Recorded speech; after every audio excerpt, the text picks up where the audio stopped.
Cruise news time, and we have a major cruise line refusing to go to what's being labeled a violent cruise port. We also have the loss of a popular cruise discount. And well, it's happened again. We have a cruise passenger overboard. It's leaving me scratching my head saying, is there anything we can do? Cruise news and my views. Let's talk about it.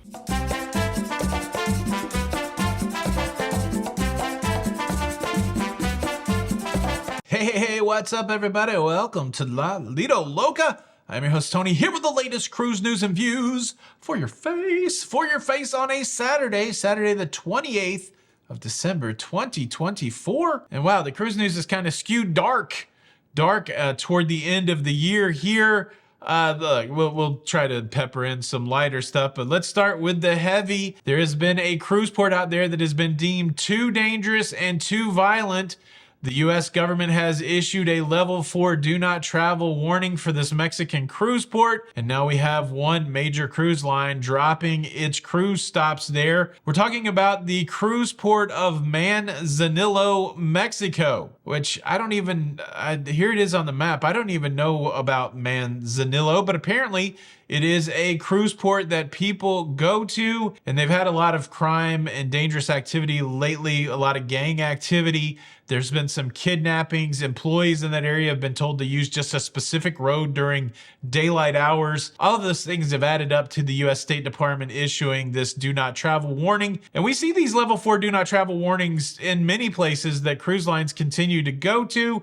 But apparently this one is not good. Royal Caribbean has dropped its upcoming stops at this port. It does look like Carnival and Princess may still have stops at this port. It will be interesting to see as time goes on if they also drop these stops. Certainly you can find danger in every city that you go to, cruise port, non-cruise port, your hometown. But it's a big deal when the government starts saying, hey, this might not be the best place to go. Have you ever been to this cruise port? Is this something that's a good or bad loss in your opinion? Yeah, leave a comment below. Cruise news story number 2. Carnival Cruise Line passengers are upset that they have lost a major discount.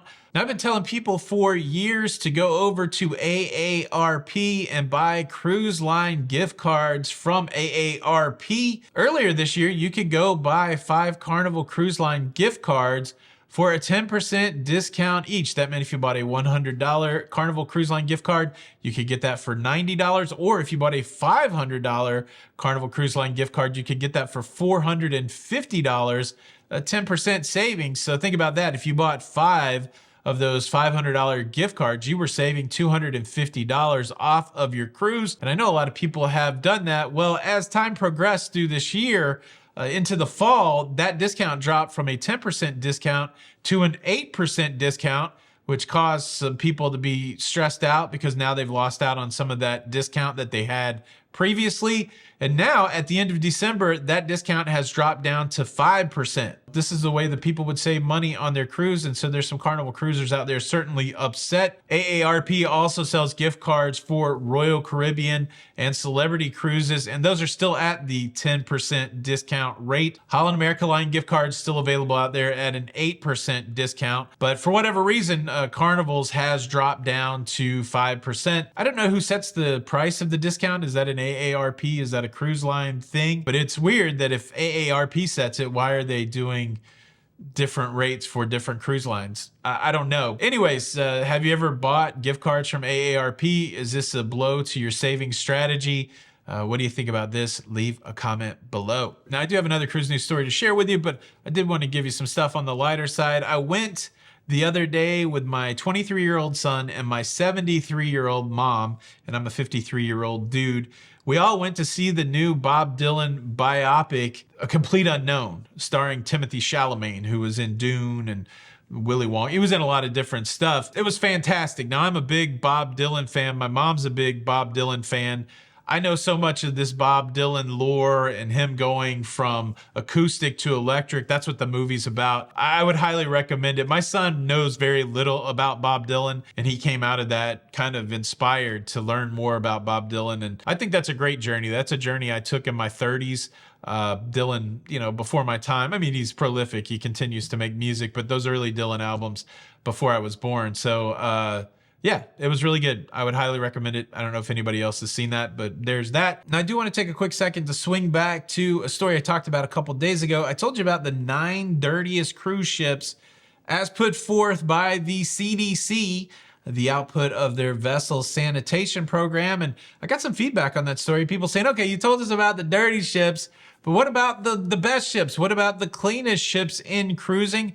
And well, the CDC has that covered also. They do keep a running list of cruise ships that scored perfect 100 on their inspection score over the last 12 months. So I'm going to share with you all of the cruise ships that scored a 100 on their inspection in 2024. I didn't tally up which cruise lines had the most. That might be a fun exercise. If you want to go through and count and see which cruise line was the cleanest, I don't know, does that count as the cleanest? Go ahead and do that and leave a comment below. But here's the list of 100. I'll just scroll through it. You got Celebrity and Disney and Carnival, and you got most of the cruise lines represented here. Is your favorite cruise ship on this list? Does it surprise you? Have you been on it? Did you think it shouldn't score a 100? I don't know, but there you go. Those are the ships that scored 100 on their sanitation report in 2024. And now on to our next cruise news story. A 51-year-old man has gone missing after going overboard on the NCL Epic. This incident occurred this past Thursday around 3 p.m. as the NCL Epic was cruising in the waters of the Bahamas. The gentleman was witnessed going overboard. Crew members notified, a search initiated. Unfortunately, after searching the waters, the man was not recovered. This is a gentleman that's cruising with a big family group, and he's overboard. So look, we've had several of these this year. I think it's 20 plus individuals who went over cruise ships. And we've said it many times before, you really don't fall off of cruise ships. Many of these are incidents where people have willfully gone off the cruise ship. It brings up some interesting ideas. Recently, I cruised on the Sun Princess, and the balcony that I had glass that went well above my head. And the observation deck that I was on had glass that went well above my head. It would have been very hard for me to climb over that glass if I so desired. And to be honest, I didn't necessarily like it. I felt like that tall glass took away from my cruising experience. But every time I hear one of these stories about people going overboard on a cruise ship, I always think about this tall glass. Is that the solution to keep these kind of incidents from happening? And the number of these incidents are so small, everyone its own individual tragedy, but the number's so small compared to the amount of people that cruise. Should we be solutioning something to prevent that small number of incidents from happening, like going glass so high that people can't get over it? Or is it just part of the way cruising is, and that there'll be a small number of people that go overboard on a cruise ship? Again, it's so sad, and it's a tragedy that obviously none of us would ever want to have visit our own families. Yeah, I'll leave that to be our question for today. Should cruise lines make the glass and railing so high that it's impossible to get over? Leave a comment, yes or no, below. If you'd like to keep up with everything going on in cruising, subscribe for more. Hit that like button on the way out. This is Tony for Lido, Loca. Until next time, we'll see you on the Lido. Bye. Cruise News.